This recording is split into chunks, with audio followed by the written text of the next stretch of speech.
Skin cancer. We all know what a beautiful day it is today. Go out and soak up those rays. But we have to be careful, and a lot of people are taking precautions and using sunscreens. But a new study says that's not enough. And here to tell us about the study and talk about skin awareness is Dr. Bruce Katz. Dr. Katz, how you doing? Pleasure. Very well, thank you. Now, everybody wears sunscreens and sunblocks. What are the differences?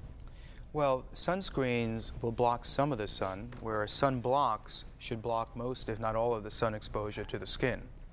Do a lot of people have a false sense of security that they're applying these lotions? They think, okay, I can go out, fair-skinned or not, and just go out there and soak up the sun now without any worries.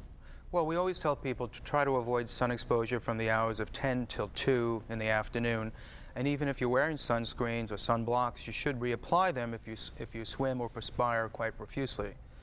We're a little bit concerned about the studies that have shown that people don't have to wear sunscreens because they don't seem to reduce the likelihood of skin cancer. And most dermatologists would disagree with those studies and still encourage everyone to wear sunscreens. Even on those shady days, because the UV rays are still coming in. That's very true. I mean, sun will come through the clouds, and people have this sort of deceptive feeling that they're not getting sun. In fact, they do, and they're probably getting a great amount of sun that they don't feel it as much.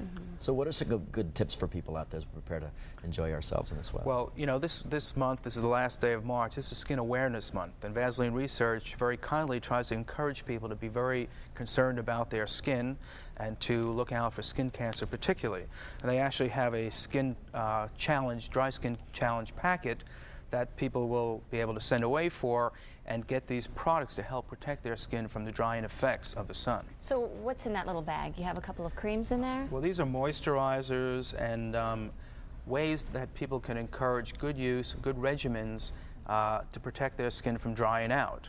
This helps prevent you from getting other types of rashes just from dry skin, in fact.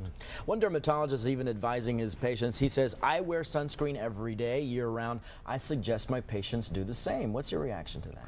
Well, we tell people in the Northeast to wear sunscreens from the beginning of May until the end of September. If you're in a warm climate where there's year-round sun, then certainly you should wear your sunscreens regularly. There's no harm in wearing them every day, though. If you want to protect yourself, that's a great way to do it. But they still can't reverse the sun damage that you may have already exposed your skin to. Well, that's very true, and that's why a lot of people have their worst sun damage when they're children, before the age of 21. And that's why we think these studies are a little bit off in terms of the validity, because people, even though they're wearing sunscreens now, already have the damage from childhood. Got to protect your kids. Okay. Exactly. Dr. Bruce Katz, thank you very much. My pleasure. When we come back, is this beautiful weather.